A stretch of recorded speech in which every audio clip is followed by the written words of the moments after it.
உள்ளத்தை அள்ளி அள்ளி தா தா தா மொபைல் சத்யாதா வாவனன்பா வாங்கலாம் லேட்டஸ்ட் மொபைல்னா சத்யாதா மொபைல் போன்கள் வாங்கிட உங்கள் சத்யா சத்யா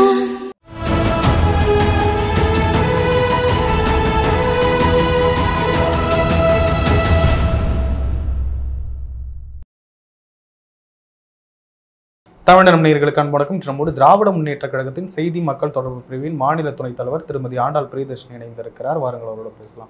மேம் வணக்கம். வணக்கம். ரொம்ப கஷ்டப்பட்டு ரொம்ப சிரமப்பட்டு பல கோர்ட்டு கேஸ் எல்லாம் போய் சர்ச்சைகளுக்கு மத்தியில் ராமர் கோயிலை கட்டியிருக்காங்க. நல்லா உலகமே வியக்கிற அளவுக்கு பிரம்மாண்டமாக திறப்பு விழாலாம் நடத்தினாங்க. பிரதிஷ்டை செஞ்சார். மோடியே போய் பிரதிஷ்டை செஞ்சார். அந்த ராமர் கோயிலை இந்தியா கூட்டணி வந்துட்டா புல்டோசரை உள்ளுக்குள்ளே அனுப்பிடுவாங்க, புல்டோசரை வச்சு அதை டேமேஜ் பண்ணுவாங்க அப்படின்ற மாதிரி மோடி பேசுகிறாரு. எப்படி பார்க்குறீங்க?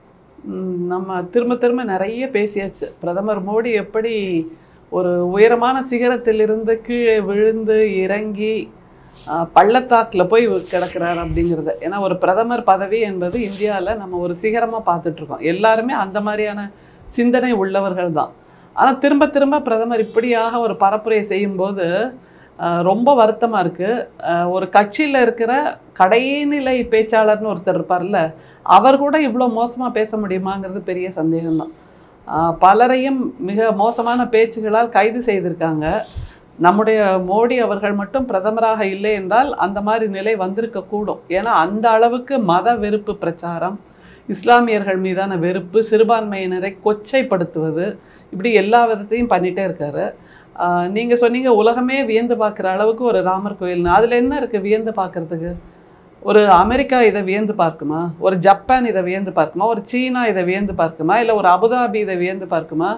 துபாய் இதை வியந்து பார்க்குமா? இதில் வியந்து பார்க்குறதுக்கு என்ன இருக்குது? உலகளாவிய அளவில் இருக்கிற அந்த சனாதனர்கள் வேணால் அதை கொண்டாடுவாங்க, மற்றவங்க அதில் கொண்டாடுறதுக்கு எதுவுமே இல்லை. ஏன்னா அவர்களுக்கான வாழ்வாதாரம், நம்முடைய பிரதமர் அவர்களுக்கான அந்த இடபிள்யூஎஸ்ன்னு சொன்னோம்ல, அதை நிரூபணம் செய்திருக்கிறார். அதன் மூலமாக அங்கே இருக்கின்ற அர்ச்சகர்கள் தொடர்ந்து வேலை வாய்ப்பு பெறுகிறார்கள். அது உறுதிப்பட்டிருக்கா இல்லையா? அந்த அர்ச்சகர்கள் அங்கே வேலை வாய்ப்பு பெறுகிறார்கள். வாழ்க்கை முழுக்க அவர்களுக்கு சம்பளம் கிடைக்க போகிறது, நல்ல தட்சணையும் கிடைக்க போகிறது தட்டில். அதனால் மீதி பேருக்கு என்ன பிரயோஜனம் அதனால் வியந்து பார்க்குற அளவுக்கு? அதனால் திரும்ப நம்முடைய பிரதமர் இந்த ராமர் கோயிலை கையில் எடுத்து தன்னுடைய பிரச்சார ஆயுதமாக பயன்படுத்துவது என்பது கொஞ்சம் கூட சகிக்க முடியவில்லை, கொஞ்சம் கூட பொறுத்து கொள்ள முடியவில்லை, கொஞ்சம் கூட சிந்தனைக்கு ஏற்றதாக இல்லை. அதை தான் நம்ம பார்க்கணும். உலக தலைவர்கள்னு நம்ம கொண்டாடுறோம்ல, சாக்ரட்டிஸ் அல்லனா மார்ட்டின் லூதர் கிங் ஜூனியர், நம்முடைய மகாத்மா காந்தி, நம்முடைய ஜவஹர்லால் நேரு, இவர்களுடைய பேச்சு, உரை, கட்டுரை எல்லாத்தையுமே வாசிச்சிருக்கோம். எதுலேயுமே இப்படியான ஒரு வெறுப்பை, மனித பிளவை அவர்கள்லாம் உருவாக்கினதே இல்லை. அதைத்தான் நம்முடைய பிரதமர் உருவாக்கிட்டு இருக்கார். அதை தவிர காங்கிரஸ் ஆட்சிக்கு வந்தால் அந்த ராமர் கோயிலை புல்டோசரால் இடிச்சிருவாங்க, திரும்பவும் அந்த குழந்தை ராமர் கூடாரத்துக்கு போயிடுவார் அப்படிங்கிறார். அப்படின்னா இவருக்கு குழந்தை ராமரை பற்றிய புரிதலே இல்லை. அவர் படாடோபத்துக்கு ஆசைப்பட்டவரே இல்லையே ராமர்.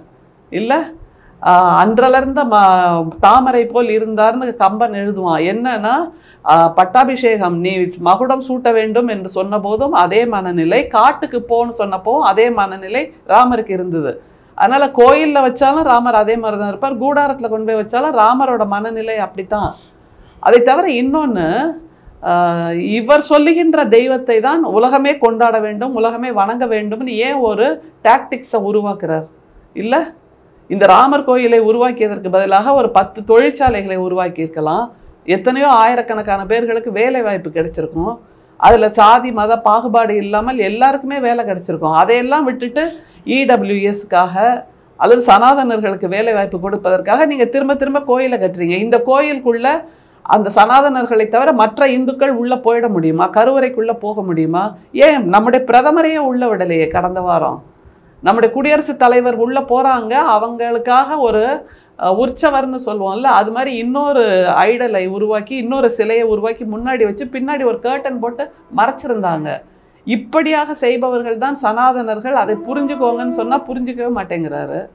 சரி, ராமர் தான் இவரோட தெய்வம் அப்படிங்கிறாருல, ராமரை பற்றி கொஞ்சம் பார்த்துடலாமா? ராமர் தசரதனுக்கு பயாலாஜிக்கலாக பிறந்த குழந்தை இல்லை. முதல்ல அதை புரிஞ்சுக்கணும், இந்த உலகம் புரிஞ்சுக்கணும். அஸ்வமேத யாகம் செய்து ஒரு பாயசத்தை கொடுத்தார்கள். அதன் மூலமாக பிறந்த 4 குழந்தைகள் தான் Ramar, Lakshmanan, Bharathan, Shatrugan. So Dasharathan biological father கிடையாது. முதல்ல ராமர் பிறந்ததுனால பயாலாஜிக்கல் ஃபாதர் அப்படிங்கிற அந்த தகுதியை தசரதன் இழக்கிறார். அடுத்தது ராமனுக்கு பட்டாபிஷேகம் செய்யணும்னு முடிவெடுத்த உடனே தசரதன் உயிரை இழக்கிறார், அடுத்த இழப்பு. அப்புறம் ராமனுக்கு வாழ்க்கைப்பட்டதால் சீதை, அவள் ஒரு தேசத்தின் அரசி, தேசத்தின் இளவரசி, அவள் தன்னுடைய அப்படிப்பட்ட உயர்ந்த இளவரசி என்கின்ற வாழ்க்கையை இழந்து இவனுக்காக 14 வருஷம் காட்டுக்கு போறாள். ஸோ வனவாசம் போறா. அதை தவிர ராவணனால் சிறைபிடிக்கப்பட்டு சிறைவாசமும் அனுபவிக்கிறா. எனவே மனைவி என்கின்ற அந்த நிலையில் இருக்கக்கூடிய எல்லா சந்தோஷங்களையும், ஒரு பெண் என்கின்ற அந்த சந்தோஷங்களை இழக்கிறாள். அடுத்தது அவளை திரும்பவும் நம்முடைய ராமன் காப்பாற்றி கூட்டிட்டு வரும்போது கற்பை நிரூபிப்பதற்காக நீ தீக்குளிக்க வேண்டும்னு சொல்லும்போது அங்கே அவளுடைய மாண்பு இழக்கப்படுகிறது. அவள் தீக்குளிக்கிறாள். ஆனால் பெண்ணுக்கான உரிமைன்னு ஒன்று இருக்குல்ல, யாரோ ஒருத்தர் சொல்றாருன்னு நீ எத்தனை தடவை தீக்குளிக்க வைப்பேன்ற ஒரு கேள்வி இருக்குல்ல. ஸோ அந்த இடத்தில் அவள் மீண்டும் அந்த பெண்ணுக்கான மாண்பை இழக்கிறாள் ஆணின் முன்னால் அப்படிங்கிறது. சரி, திரும்ப வந்தாச்சு, பட்டாபிஷேகம் செய்தாச்சு. அப்போவாத நிம்மதியாக இருக்காங்களா அப்படின்னா அப்பவும் இல்லை. யாரோ ஒருத்தர் திரும்ப சொல்கிறாருன்னு திரும்பவும் சீதை மேலே சந்தேகப்பட்டு அவளை காட்டுக்கு அனுப்புகிறார் ராமன், வயிற்றில் குழந்தையோடு. ஸோ மீண்டும் அவளுடைய வாழ்க்கை பறிபோகிறது. அப்புறம் ராமனுக்கு சகோதரனாக பிறந்ததுனால் லக்ஷ்மணன் யோசிச்சு பாருங்க, அவனும் 14 ஆண்டுகள் வனவாசம் போகிறான், ஊர்மிளையோடு இருக்கக்கூடிய திருமண வாழ்வை இழக்கிறான். ஸோ இங்கே இன்னொரு இழப்பு. அடுத்தது காட்டுக்கு போனதுக்கப்புறம் சீதைக்கு லவன், குசன்னு 2 குழந்தைகள் பிறக்கிறாங்க. அவர்கள் தந்தை முகம் பார்க்காமல் வளர்கின்ற குழந்தைகள், காட்டுக்குள்ள வறுமை வாய்ப்பட்டு இருக்கிறார்கள். அந்த குழந்தை பருவத்துக்கே உரிய தந்தையோடு கூடிய அந்த விளையாட்டுகள், தந்தையோடு கூடிய நெருக்கம், அந்த சுகமான வாழ்க்கை எல்லாவற்றையும் இழந்தவர்கள் லவன், குசன். அப்புறம் அங்க சீதை நிலத்தை பிளந்து அங்கே உயிரிழக்கிறாள். அது ஒரு அடுத்த இழப்பு. சரி, ராமனாவது சந்தோஷமா இருக்கானா, அவனும் போய் சரை நதியில் விழுந்து தற்கொலை செய்து கொள்கிறான். இதுதான் ராமனின் வாழ்க்கைங்கிறத இந்த உலகத்துக்கு நம்ம உறக்க சொல்லிக்கிட்டே இருக்கணும். இப்படிப்பட்டவரை நீங்கள் தெய்வமாக கொண்டாடுகிறீர்கள், உங்கள் உரிமை, உங்கள் விருப்பம் பண்ணிக்கோங்க. ஆனா அந்த பாபர் மசூதியை இடித்து கரசேவை செய்து அங்கே ஒரு ராமர் கோயிலை உருவாக்குவதற்காக நம்மோடு வாழ்ந்து கொண்டிருக்கின்ற அத்வானி முயற்சி செய்தார் இல்லையா, அவருக்கு என்ன நேர்ந்தது? அவர் ஓரம் கட்டப்பட்டார். அவருக்கான இழப்பு அது அரசியலில். அடுத்தது ராமர் கோயிலை நிர்மாணித்த போது கூட அவரை அங்கே வரவழைக்கவே இல்லை, அவரை வரவேற்கவே இல்லை, அவர் முற்றிலுமாக தவிர்க்கப்பட்டார். அடுத்த இழப்பு. இப்படியாக எல்லா அப்புறம் சம்பூகன் என்கின்ற அந்த சம்பூகன் என்கின்ற கதாபாத்திரம் இறைவனை நோக்கி தவம் செய்த போது அவர்கள் சொல்வார்கள், சனாதனர்களுக்குத்தான் தவம் செய்கின்ற உரிமை எல்லாம் இருக்குன்னு. சனாதனராக இல்லாத நீ, சூத்திரனாக இருக்கக்கூடிய நீ எப்படி தவம் செய்யலாம்னு ராமர் சம்பூகனோட தலையை கொய்து விடுகிறார். இப்படியாக ராமர் என்பதே இந்தியாவில் பல மாநிலங்களில் நீங்கள் பார்க்கலாம். அவர் தெய்வமாக கொண்டாடினாலும் கூட சீதை என்ற பெயரையே வைக்கவே மாட்டாங்க இந்தியாவில். ஏன்னா சீதைன்னு பெயர் வச்சாலே ரொம்ப துன்பங்கள் தொடர்ந்து வரும், கஷ்டங்கள் தொடர்ந்து வரும் அப்படிங்கிறது.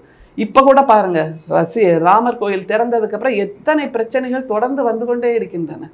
எனவே இந்த ராமர் கோயிலை வைத்து நம்முடைய பிரதமர் புல்டோசர்னு சொல்றது, அவரை திரும்ப கூடாரத்துக்கு அனுப்ப போறாங்கன்னு சொல்றது, இதெல்லாம் நீங்க அப்படி பண்ணுவீங்கன்னு பயமுறுத்துறாரு. அதான் இந்துக்களுக்கு எதிரானவர்கள் அப்படின்னு சொல்லி. இந்துக்களுக்கு எதிரானவர்கள் இல்லை. இப்ப நீங்க பதில் சொல்லுங்க, பிரதமர்கிட்ட ஒரு கேள்வி, அந்த ராமர் கோயில்ல எல்லா இந்துக்களுக்கும் இடம் இருக்கிறதா? சரிசமான இடம்?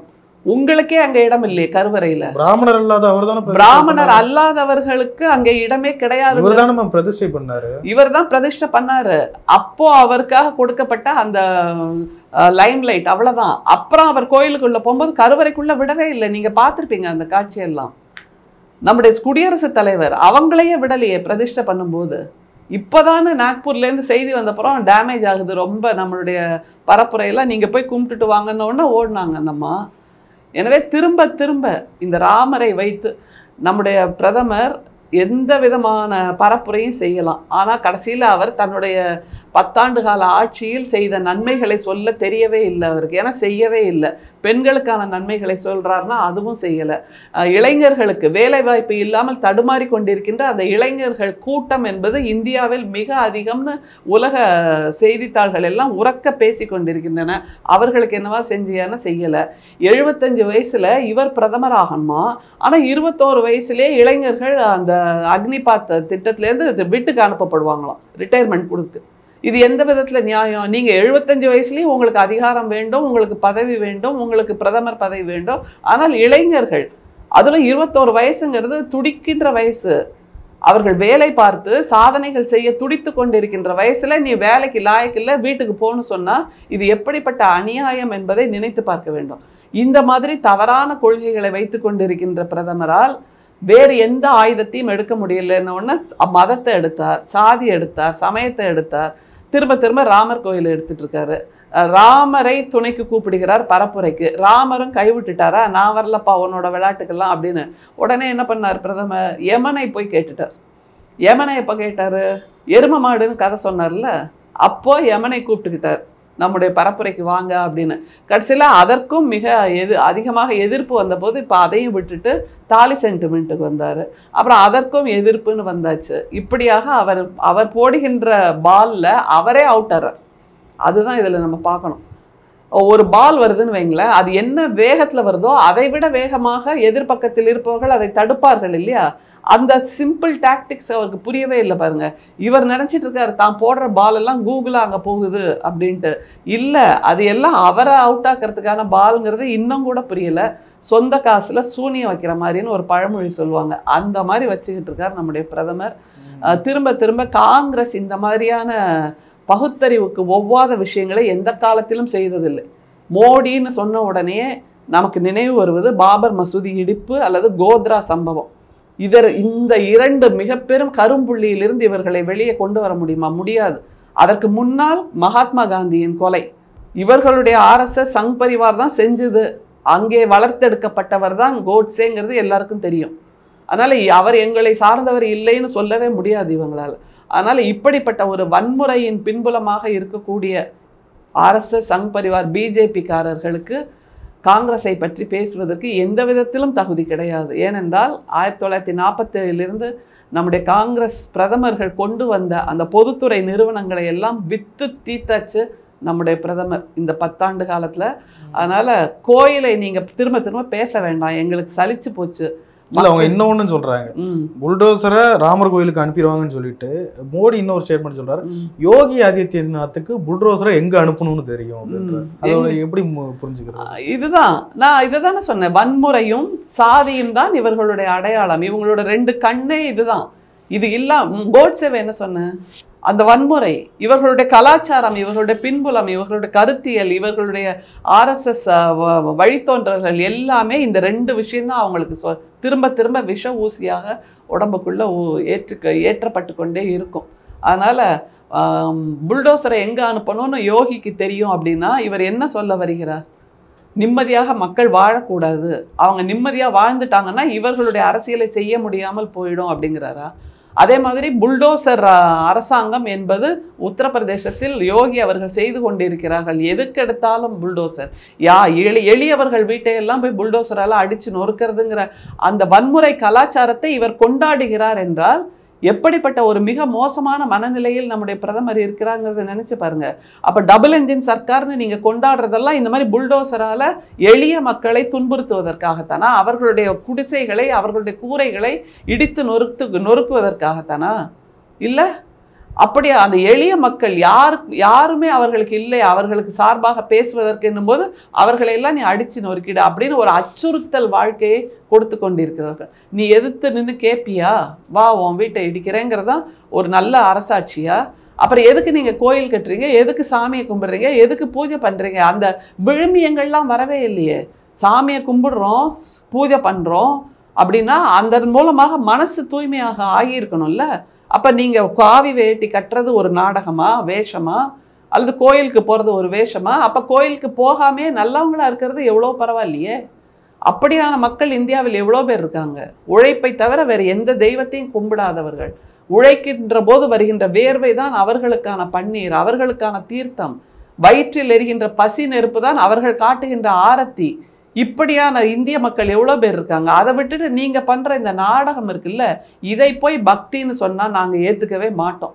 இது பக்தி இல்லை, பக்தியின் கபட நாடகம் அப்படிங்கிறது தான் நிச்சயமாக நம்மளால் சொல்ல முடியும். அதனால் புல்டோசரை எங்கே அனுப்பணும்னு யோகிக்கு தெரியும் நல்லா. அப்படின்னா இவ்வளவு தூரம் இவர் பேசுகின்ற இந்த பரப்புரையை கேட்டுட்டு தேர்தல் ஆணையம் என்ன பண்ணிட்டு இருக்கு, அதுதான் இப்போ இந்திய மக்கள் மத்தியில் இருக்கிற ஒரு மிகப்பெரிய கேள்வி. என்ன பண்ணுது? இவ்வளவு வன்முறையை விதைக்கிறார், இவ்வளவு வெறுப்பு பேச்சை பேசி கொண்டிருக்கிறார். தேர்தல் ஆணையம் கும்பகர்ண தூங்கிட்டு இருக்கா? ஏன்னா அது அவருடைய செல்ல நாய்க்குட்டியாக இருக்கிறது தேர்தல் ஆணையம். அவருக்கு பிஸ்கட், அந்த தேர்தல் ஆணையத்துக்கு பிஸ்கட் போடுறவரே அவர் தானே. தேர்தல் ஆணையத்தோட கழுத்தில் இருக்கிற லீஷ் அவர் கையில் தானே இருக்கு. அது என்னதான் தன்னாட்சி பெற்ற நிறுவனம்னால இல்லை, அவர்களுக்கு சோறு போடுகின்ற பாஸ் பிரதமர் தான் என்பதனால் அவருக்கு வாளை குழைத்து கொண்டு இவர்கள் இருக்கிறார்கள். இவ்வளவு மிக மோசமான, மிக மிக கீழ்த்தரமான, தரம் இறங்கிய, வன்முறையை தூண்டக்கூடிய, ஜாதி மத பிளவை உருவாக்கக்கூடிய ஒரு பேச்சை நம்முடைய பிரதமர் பேசி கொண்டிருக்கிறார் என்பது இந்தியாவுக்கான தலை குனிவு. அதை தவிர வேற எதுவுமே சொல்ல முடியாது. இன்னொரு பக்கம் தமிழ்நாட்டில் தமிழிசை சவுந்தரராஜன் இன்னைக்கு ரொம்ப கொந்தளிச்சிருக்காங்க. 10ஆவதுல கலைஞரை பத்தி பாடம் கொண்டு வந்தீங்க சரி, 9ஆவதுல கொண்டு வந்திருக்கீங்க சரி, 8ஆவதுலயுமா கொண்டு வருங்க, எங்க பார்த்தாலும் கலைஞர் மயமாக்குறீங்களா அப்படின்னு சொல்லி ரொம்ப கொந்தளிச்சிருக்காங்க. அதான் வழித்தோன்றல்கள். கோல்வாக்கர், ஹெட்கேவரின் வழித்தோன்றலாக நம்முடைய பிரதமர் இருக்கிறார் என்றால் அவருடைய வார்ப்பு தானே தமிழிசையும். வேற எப்படி மாற்றி பேசுவாங்க? ஏன் கலைஞரை பற்றி படித்தால் என்ன தப்பு? 10ஆவதுல படிக்கலாம், 9ஆவதுல படிக்கலாம், 8ஆவதுல படிக்கலாம். விட்டால் நிச்சயமாக UKG, LKG, first standard, second standard எல்லா வகுப்புகளிலும் கலைஞரை பாடமாக வைக்கலாம். அந்த அளவுக்கு ஒரு நூற்றாண்டு காலம் வாழ்ந்த ஒரு முதல்வர் வெறுமே 100 ஆண்டு வாழ்ந்தார் என்பதை தாண்டி அவர் வாழ்ந்திருந்த காலத்தில் செய்த சமூக மாற்றங்கள், சமூக புரட்சிகள், அதையெல்லாம் நினைச்சு பார்க்கணும். அதனால்தான் அவருக்கு இந்த பெருமை கொடுக்கப்பட்டிருக்கிறதே தவிர அவர் கலைஞர், அவர் முதல்வராக இருந்தார், அதெல்லாம் அடுத்த நிலை. அவருடைய தனிப்பட்ட வெற்றி என்றாலும் அவர் முதல்வராக இருந்த காலகட்டத்தில் எத்தனை பெண்களுக்கான முன்னேற்ற திட்டங்கள், இளைஞர்களுக்கான முன்னேற்ற திட்டங்கள், நம்முடைய தமிழ்நாட்டை நவீன தமிழ்நாடாக மாற்றிய சிற்பி யார் என்று கேட்டால் கலைஞர்னு நிச்சயமா சொல்லலாம். அது மாதிரி கலைஞராக அவர் இருக்கிறார். நம்முடைய பிரதமர் கொலைஞராக இருக்கிறார்ங்கிறத மறந்துட முடியுமா? மறுக்க முடியுமா? அப்படியானால் திரும்பிய பக்கமெல்லாம் பிரதமரின் புகைப்படம் வருகிறது, திரும்பிய பக்கமெல்லாம் பிரதமரின் உரை வருகிறது, திரும்பிய பக்கமெல்லாம் பிரதமரின் விளம்பரங்கள் வருகிறது. அதை நாங்கள் பார்க்க தயாராக இருக்கிற போது எங்கள் மீது அந்த விளம்பரங்கள், பேச்சுகள், உரைகள் எல்லாமே திணிக்கப்படுகின்ற போது பாட புத்தகத்தில் ஒரு கலைஞரை படிப்பதனால் நீங்கள் உத்வேகம் பெறலாம். எந்த மாதிரியான மிக மிக அடிமட்ட நிலையில் நீங்கள் பிறந்திருந்தால் கூட வாழ்க்கையில் உயர்ந்து காட்டலாம் உண்மையான உழைப்பால் என்பதற்கான சாட்சி நம்முடைய மாண்புமிகு முத்தமிழறிஞர் கலைஞர் என்பதை மறந்துவிடக்கூடாது. அவர்கிட்ட எது இல்லை? எழுத்தாளரா நம்முடைய கலைஞர் எழுத்தாளர், கவிஞரா நம்முடைய கலைஞர் கவிஞர், பேச்சாளரா நம்முடைய கலைஞர் பேச்சாளர், சிறந்த அரசியல்வாதியா நம்முடைய கலைஞர் மிகச்சிறந்த அரசியல்வாதி. அப்போதெல்லாம் சொல்லுவாங்க இல்லையா, தெற்கிலிருந்து உதிக்கிறது சூரியன் என்று. இந்தியாவின் அரசியலை நிர்ணயித்த ஒரு மிகப்பெரிய ஆளுமை, அரசியல் ஆளுமை என்றால் தெற்கில் நம்முடைய கலைஞரைத்தான் சொல்வார்கள். அவரை பற்றி உங்களுக்கு விமர்சனங்கள் இருக்கலாம், மாற்று கருத்து இருக்கலாம், ஆனால் அவரை தவிர்த்து விட்டு இந்திய அரசியலை நீங்கள் பார்க்கவே முடியாது என்கின்ற நிலையை உருவாக்கி வைத்திருந்தார். அதை தவிர இப்போ நம்ம பேசிட்டு இருக்கோம்ல ஹிந்தி பெல்ட், ஹிந்தி பெல்ட்னு, அப்படிப்பட்ட இடத்திலிருந்து வருபவர்கள் தான் பிரதமர்களாக வர முடியும் என்றிருந்த காலகட்டத்தில் நம்முடைய மாண்புமிகு முத்தமிழறிஞர் கலைஞர் தான் ஒரு நிலையை உருவாக்கினார். என்னன்னா, இவர் கைகாட்டுபவர் தான் அங்கே பிரதமராக முடியும் என்கின்ற அளவுக்கு தன்னை உயர்த்தி கொண்டார் அரசியலில். அப்படிங்கிறது எவ்வளோ பெரிய விஷயம். அதை தவிர ஒரு 90 ஆண்டுகள் அப்படியே நீங்கள் வச்சுக்கலாம், இல்லை 80 ஆண்டுகள் ஒரு தமிழகத்தின் பரப்பில் இருக்கின்ற ஊடகங்கள், பத்திரிகைகள், சிந்தனைகள், உரைகள், தெருமுனை பேச்சுகள், தினமும் சாயங்காலம் நடக்கின்ற அந்த பொதுக்கூட்டங்கள் என்று எல்லா விதத்திலும் தன்னுடைய சிந்தனைகளை, திராவிட சிந்தனைகளை தமிழ்நாட்டில் விதைத்து அதன் மூலம் ஒரு மிகப்பெரிய விழுமியத்தை, வெளிச்சத்தை, உயர்வை தமிழகத்துக்கு கொடுத்தார் என்றால் அதை யாரால் மறுத்துவிட முடியும்?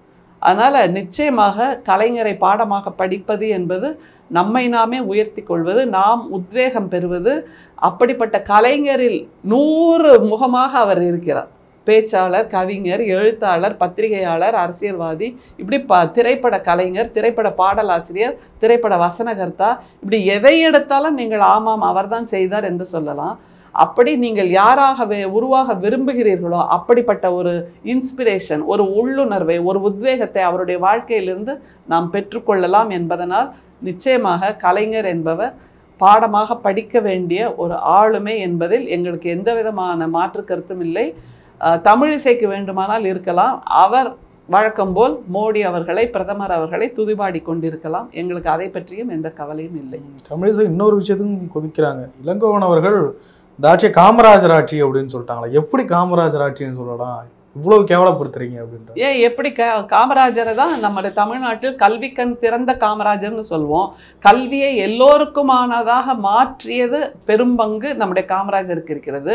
அதை தாண்டி அந்த மதிய உணவு என்கின்ற அந்த மகத்தான திட்டத்தை, ஒரு தாய்மை கனிவு மிக்க திட்டத்தை கொண்டு வந்தவர் யார் என்றால் காமராஜர்.